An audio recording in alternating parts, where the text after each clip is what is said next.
we gotta talk to each other, people. Like, if it's gotten to the point where you villainized a dude who debated on college campuses to shoot him, like, you gotta start talking to people.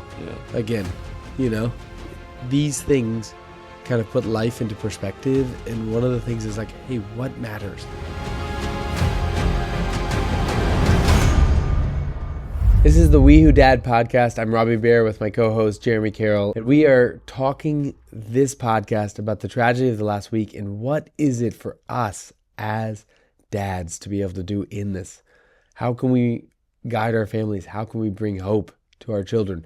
How can we follow God in the midst of tragedy? So this has been kind of a crazy week, I think.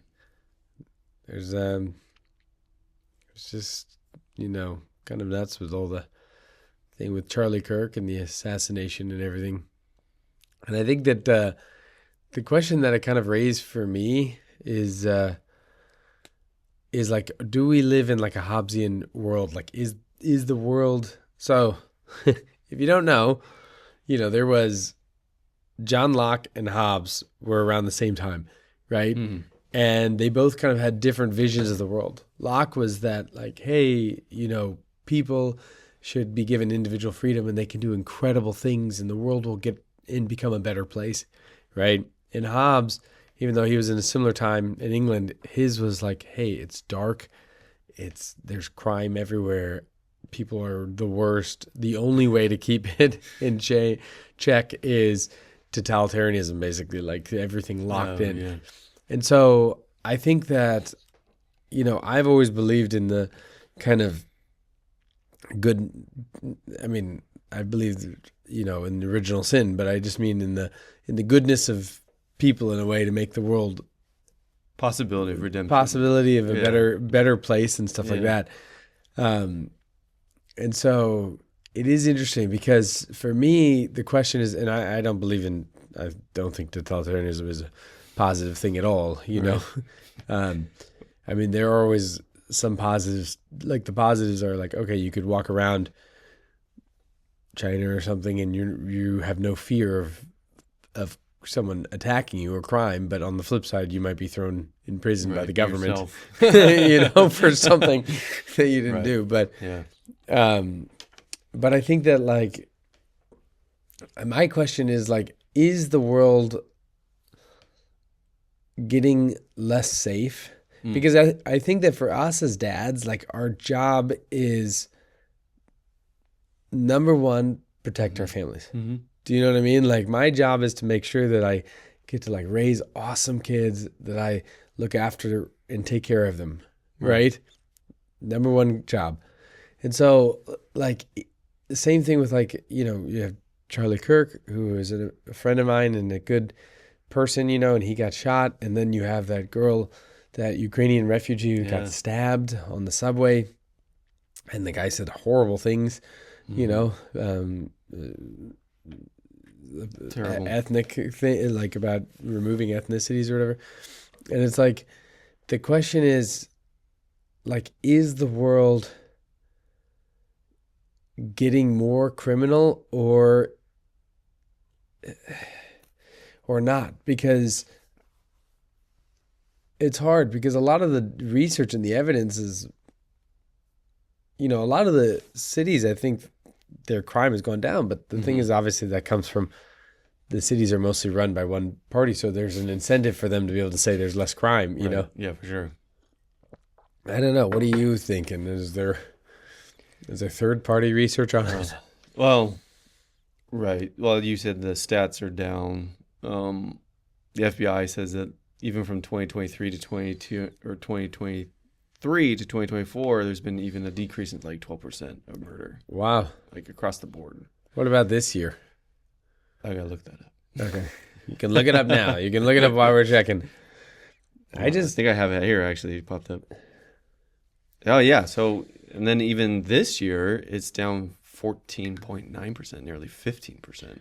Wow. So they say it's even down even further. The thing I run into too, thinking about this, is the media aspect. Like, despite it going down, will the media, like putting it everywhere, putting it in our face, will Right. that Increase it. increase it? Right. Because the thing is that the media got us into this problem in the first place. Yeah, exactly. Right? Like they took a dude who like sat down with people and debated with people of all different stripes and heard them out, and they made him a super villain and they killed him. You know what I mean? Like it was Yeah. fundamentally like the media on that. And it's like, I think CNBC had an interesting report that people feel like it's the least safe time in human history, but all the statistics show it's the most safe time in human history. Mm-hmm. And so the question is too, like about kind of the power of the media to like pervert what's happening. But if you think Right. about it, like I think that like 24-hour news has been a horrible thing for human society. Like Yeah. it didn't make the world better. I know everybody starts with like social media, but I think really like it wasn't social media. It started with like 24/7 news. Yeah. It's like, Yeah. did you really need to know about the horrible thing that happened, 5,000 miles away? Yeah. Like, did it help you? Were you a better father because of it? Were you a better man because of it? Were you a better Christian because of it? And I think Yeah. the thing is that Yeah. for most of human history, like what you dealt with was deeply local, like your neighbor, your Totally. cousin, to your friends, you know what I mean? And now it's like, in news, they say fear is what sells as much as humanly possible. So it's like they've sold the fear of like this thing happening here or that thing happening there, which these are all horrible things, right? But they're amplified. And so I think the problem is, the importance of life, and I think the key element of wisdom is kind of the ability to see the signal and the noise. Mm-hmm. And I think it becomes more murky because we're hearing two different things. Now, the hard thing is like in personal human experience, mostly like Yeah. I would say that it's been generally positive. Right. Do you know? Yeah, Like yeah. my wife lost her wallet for 2 days. I mean, we had 3 days. We had money in there. We had everything. Nobody spent anything. It was returned perfectly. Wow. Do you know what I mean? Yeah. And this is Los Angeles. It's It's gonna happen anywhere. Yeah, it's gonna happen anyway. And so, like, Wow. the Yeah. weird thing is, like, it had Legoland tickets in there, which were important. That's shocking. Those came back. Yeah, exactly. Like, nothing was taken. Wow. Yeah. And like Mark Rober did that test where he put in 30 cities, he put money, and everybody gave them all back. I think except for DC or something. The politician that's on that. I think DC was the only one who like kept it, but everybody else Congressman returned it. found that on the ground. But my question is like, because I think it does change like how you dad. It changes Yeah. like how you are a father based on the world you live in, because you have to adapt to scenarios that you have. Yeah. Yeah. And like the question is the media painting a picture that is untrue? Is it painting the picture of the one kid who's shooting spitwads? Right. You know what I mean? When the fact that 99% of the kids are actually really paying attention in the classroom. Yeah. Do you know what I mean? Or have we come to a world where like nobody's paying attention in the classroom? Do you know what I mean? And I don't know. Like I don't know on the thing, because the Charlie Kirk thing was a real shock, because it just Brought it home a little. it just didn't make sense. face, Like you in the history of like America, you just wouldn't have thought of like a dude who's debating people on college campuses is going to get shot. Yeah. It's different than a politician, Yeah. Yeah. right? Like he's just a dude talking to other people about their ideas on college campus, and they felt it was necessary enough to shoot him. Do you know what I mean? Like I think the media like villainized him so much to do it, but it's like he's literally debating. I mean, the dumb things that have been said on college campuses for generations is huge. Long time. Yeah. Like people weren't shooting people. Yeah. Yeah. So I just don't know. Like, has the media weaponized and villainized things so much that they've created a world where like it's more toxic, or is this an outlier? And I don't know. I think a big thing with like your dad's research and stuff on cognitive development is the thing, even in movies, we talk about how certain kids are affected by certain types of media. Yeah. And I think when you're showing violence and playing all this stuff back over and over and over, especially social media and the news platforms, you can access all the like actual footage of this stuff now. And it's like right there on your phone. And I think some of these kids, they become desensitized and they dig into the dark world of violence, Yeah. And they believe the rhetoric that, oh, these people are evil, they need to be stopped. Well, what's that lead to? It leads to a Charlie Kirk situation. Yeah. So It's just like, what? I think I shame think on those people that yeah, said that. Like, shame yeah. on them. Like, that they would make it so that he was so evil that they had to shoot. I mean, come on. Yeah. Like, just Insane. come on. Like, that's absolutely ludicrous. Yeah. Like, there used to be a common understanding in American, like, parlance that, like, yes, politicians would change. But, like, think about it. Like, it doesn't generally change the country that much. I know that, like, every politician, there's, like, a funny video about, like, this is the most important election that has ever existed. It goes And they've all the way always back said to that. Roosevelt. When But they first had realistically, film. like, it is not really, it's Yeah. like moving things a nanometer on one direction or the other. And that is And if going the to, other party gets in, it goes back the other way. and I know it's going to, like, offend everybody. The conservatives and the liberals are offended by this comment. But, like, the truth is that, like, people have made this god of this, of politics, where they thought it was worth shooting somebody over. When you replace God, when you remove God, you replace it with politics. And that's what happened in Russia. That's what happened in Venezuela, all these places. Because everyone wants to find the savior, right? Right. So then they put a big hero complex on politics. Right. And you can't You create, can't trust you politics. can't create utopia. It's Right. not going to work. not Like, gonna it's just not, it doesn't. People have been trying for all of human history. It does not work. It never works, you know? Yeah. Outside Jesus ain't going to happen. Yeah. It's really not going to happen outside of. Another big thing I think too is with everyone just not valuing human life from birth. If you have someone that's slightly inconvenient to you and you can abort that, what about somebody who's literally going after or putting a spotlight on your political beliefs when politics is your God? You're gonna get I just don't understand, like, go why after that person. anyone would. I agree with you on that. And it still blows my mind, like, why anyone would do something to that point Yeah, for politics. yeah, It just doesn't even make sense. It's like, it's not even gonna, like, it just doesn't even make sense. And like, if anybody, like, Charlie Kirk was a dude who just talked to people on the other side. yeah. Like, sure, he was like staunch in his own opinions, but he literally talked to people. Yeah. And I think that there's like a interesting video of him going around where he's like, hey, don't stop talking to people on the other side. Like, talk to everybody. Yeah. It's like, that's like the one dude that it feels like you wouldn't want to shoot. Yeah. He says your moral obligation to stay friends with people that you disagree with. Yes. I mean, like, literally, like, that's like, if Especially politics family. was your God, you just got rid of the wrong dude. Yeah. He was the dude who wanted everybody to talk together. Yeah. You had the best shot of convincing a conservative probably when he was, Yeah, he was there. exactly. I just think it's so sad. I think it's like absolutely sad. And I just think that, like, my prayer is obviously that there'll be 10,000 Charlies, you know, in the world to spring up from this. And I know Charlie knew Jesus, and so he's hanging in heaven, you know, now. He's talking with the great Christian historical figures. But I just, like, I don't know. I think that as a parent, I think it's a hard thing, because even that Ukrainian refugee, you know, got stabbed, and like nobody did anything. And It's crazy. like, that's the world we live in. Like, nobody stood up to do a thing, Yeah. you know? My hope is that through these scenarios, even men like us, we're just more aware of the things that need to be done to keep people safe. You know what I mean? I think that is really important.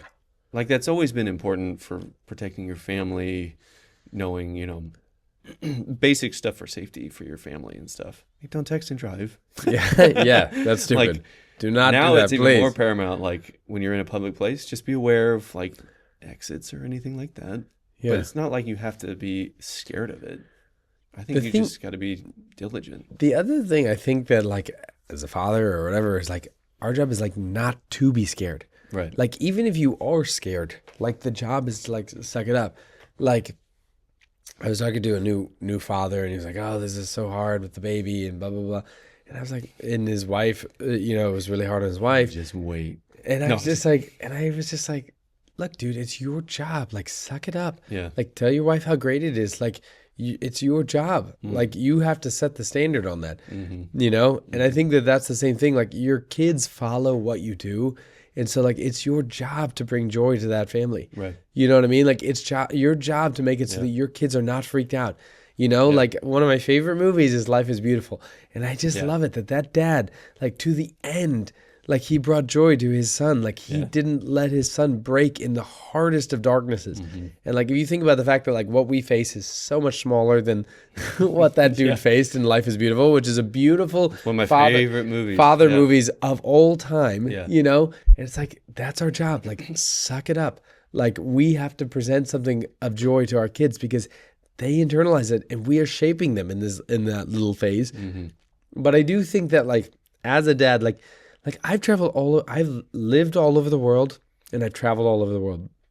I've lived on 3 continents and I've used subway systems everywhere. Do you know what I mean? Like my question is like, would I now do it with my kids? Maybe not.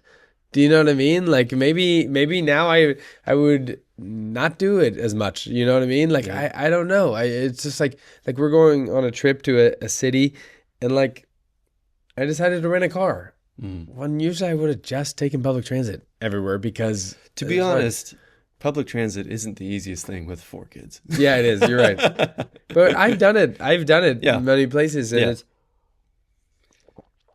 it's just like I think it's one of those things. You as a dad, you're that's the badge you're wearing. You know, you got to be your family's protector, and what you got to do is what you got to do. You know. I think that's true, but I just wonder. My question is the world getting darker? And I don't know. I am of the belief that like God is on the move and more people are coming to Christ and the world is transforming and like, hey, my wife left her wallet for 4 days and it was okay. You know, we were at the zoo the other day and we left the car door open and nobody stole our car. Now it was the Santa Barbara Zoo, so the truth is they all have like Lamborghini, to pull the Bentley key SUVs, you know. So and we had like a Toyota, you know, minivan. So I don't think it was going to get stolen anyway. But the thing is that I just don't know because it's like, okay, well, in that light, like, yeah, you live in Singapore, you know what I mean? They don't allow. That's like the safest place in the world, you know what I mean? Like, yeah, you get caned if you chew gum. It's like. I just don't know. Like, it's hard to know about like what the state of the world is because of the murkiness of what's coming through. Right. And I think that like one thing that's interesting is so back in you know, I've done stock investing, you know, on the side. And it's funny, like where I've done the very best from a stock investing perspective are ones where like I cut the amount of inputs. Okay. Like where I have made the most money, like I have matched salary or whatever is like when I just maybe read like 2 sources and limitedly. Do you know what I mean? Like where I've done worse is where I've just like thought, oh, I need as much information as possible. And it's like, I've just consumed it every moment. And it's like, well, what happens in that situation? You got more noise and you have a lot less signal.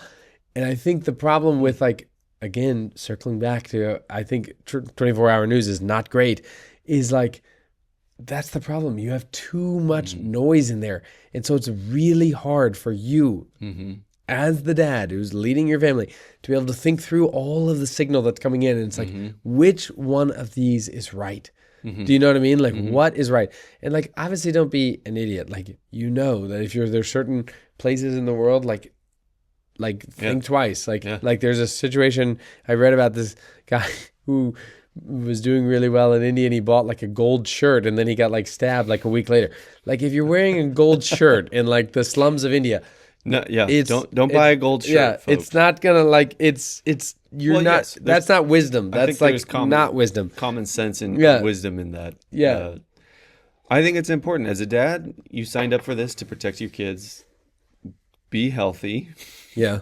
Be capable to defend your kids or get them out of a situation. Yeah. And just be aware of your surroundings. Don't have your face in your phone. Yeah. All the time. When you're out in public. Or just not have your face in your phone at all. Yeah. Actually, and that was something I ran into with all the news and everything. I'm sitting there digging through dark news. Yeah. And my kids are right there playing. And I'm just like, right there is the noise getting in the way. Yes, you're right. You know, the noise is getting away from the real of spending time with your family and knowing what actually is a risk. And another thing is like, did I need to be on my phone or checking the news right before that event happened with Charlie? no, like 4 different people told me about it. Yeah. You know what I mean? Yeah. It's not like this information suddenly you're not going to be in the know of anything either. There's actually a book called The 4 Hour Work Week from Tim Ferriss, and he actually, that's one of his like big points on it is like, hey, look, like you actually don't need to read the news at all. Yeah. Any important news, people tell you. You'll like find if someone's gonna land on the moon, you're gonna know about it already. Like 10 people will tell you. Yeah. And you're right. Even on the Charlie thing, like everybody texted, contacted, you know. And so I wonder if it is a lot more signal than it is noise. You know, and it's kind of it kind of gives you the fake allure that it is. I've noticed that with my phone. Like I've tried to use it less and less. And for my That's a common theme through all these is for my birthday, my brother actually gave me Meta glasses, and I actually really liked them because that's cool. the thing is that like the phone has like certain draws to it that trick you into using it more, right? One is I need a camera. I need to bring it with me because I need a camera. That's my because if I'm with my kids, I need to be able to take pictures. Yeah. Well, the great thing I like about the Meta glasses is like I never take my phone out. I don't need my phone. There's no need for my phone. I just take the picture or I take the video, and they're really good. And I mean, you're like obviously photographer level quality, but like for me, I wasn't like photographer level quality anyway. So like these are already like really good for me, family snapshots of what I wanted to get, and I like them a lot. And so it's like another way of like removing an excuse. Or like I noticed the other day I was like sitting around and I was like, oh, for me, like a big draw is always like, oh, I can learn something, right? I can learn some new thing. I can learn how to fix a car. I can learn how to do this. I can learn about this new whatever. And it's like, it's a waste. I was like, the other day I was like, I was with my kids and I was like, do I really need to learn about that? Like, who cares about that? Like, who cares about NVIDIA's DLSS4 or something? Do you know what I mean? Like, do I need to know how it works to make video games awesome? Like, I don't. It turns your hobby and interests into the obsession, which is not healthy. Yeah. And it's like, it was a total waste of time when it's about people in the beginning and the end. Yeah. Do you know what I mean? Yeah. Like, there are unique people in the world like Charlie Kirk where, like, if you think about it, like the world spoke of him. Do you know what I mean? Like government leaders around the world like spoke of him. Like he made an impact around the world, which is so cool. And, you know, but like for most of us, like when we leave this earth, like the people who are going to know us is our family and our friends. Yeah. It's like, did you spend time? Did you walk there? You know, he watched a lot of YouTube. Yeah, exactly. That's not a great, you know, that's another thing I was very encouraged by is the response to the whole Charlie Kirk thing, though. As much darkness as it brought, and a lot of bad responses, like a lot, which is shocking. However, I've seen a lot more positive responses, and church attendance was the highest ever, apparently, this last Sunday. That's amazing. Incredible. Wow. And like Jeff Durbin says, is there's no useless evil with God, right? Wow. So he uses evil for his purposes. Yeah. And this could have sparked the new revival we've all been praying That's for. my prayer. I mean, my prayer is that happens, that there are 10,000, there's 100,000 Charlies. So maybe in the future it will just, the noise and everything will just start to shrink and we'll just, you know. That's my prayer, because the thing that's so hard is it's like, we got to talk to each other, people. Like if it's gotten to the point where you villainized a dude who debated on college campuses to shoot him, like you got to start talking to people again, you know, like that's just messed up. So that's amazing. I love that you said about the church attendance on Sunday. I mean, that's incredible. That's our prayer. Lord, help more people to know. For sure. But I just think that like maybe the point is like, obviously as a dad, like be aware and smart, but like maybe the news has made this sound like we live in an apocalyptic time, and we don't. It's not Hobbes. It is Locke. Yeah. You know what I mean? Like individual freedom and things. Coming from the secular news world at the Hollywood Reporter, that was a big thing for me coming into Movieguide, is seeing that Movieguide only covered inspirational, uplifting content. And it just kind of exposes that signal in the noise, even of entertainment world, where everything's always perceived as like some negative, crazy thing going on. Movieguide has like all this stuff about like these people are still married. This stuff is still happening. Yeah. Like these people are great. They're doing And good things. Like that's it's our out hope. there. Is that our hope is to be able to give those moments of joy for people Yeah. that they could just know, like, wow, like in the nature of the world, like there is goodness. You know what I mean? Like people are doing good. It can give you hope. It's the testimony. It gives you inspiration that I can do that too. You know? So that's kind of our hope. So check out movieguide.org. And the best way to honor like even Charlie and these kind of things is like raise a good family. Mm-hmm. Do you know what I mean? Mm-hmm. Like one of the things I've been thinking about a lot too is, there was a article in the St. Louis newspaper and it talked about this woman who gave up her own kids to adoption so that she could foster kids. And you're just like, when you hear it, you're just like, this is the dumbest thing you have ever heard. Brain can just But if you think about it, like we all do that every day. Do you know what I mean? Like every single day we make decisions of like, oh, we'd rather do some heroic post online or do this. And it's like, what about your kids? Like, did you love your kids? Like, did you raise your kids? Did you walk them in the way of God? You know what I mean? Like, what about your friends who are hurting? Like, did you walk with them? Like you making something on your grandstand, right? Like, did it actually help anybody in it? And I think that that's kind of a good point in this too, of like, hey, remember, like at the end of the day, like you're giving up your kids for foster kids. Do you know what I mean? Like, don't forget what God has given you. There's always a famous thing I remember in the single life when you're like at a coffee shop or something and you meet a cute girl and you're like, they always said the mistake is like, you don't ask the girl if you can go on a date sometime. Just say, hey, do you want to sit and drink coffee right now? Do you know what I mean? Like you already have the opportunity. Yeah. Do you know what I mean? And so I think that it's like, these things kind of put life into perspective. And one of the things is like, hey, what matters? Like grandstanding in front of strangers on Reddit? Probably not. Do you know what I mean? I hope not. Like loving your kids and like helping them see what truth is. Yeah. Yeah. I don't know. Totally. 100% agree. Thanks for tuning in to the We Who Dad podcast. This has been Robby Bear and Jeremy Carroll. And if you want more content that uplifts and is a signal in the noise, go to movieguide.org and we'll see you on the first Tuesday of every month.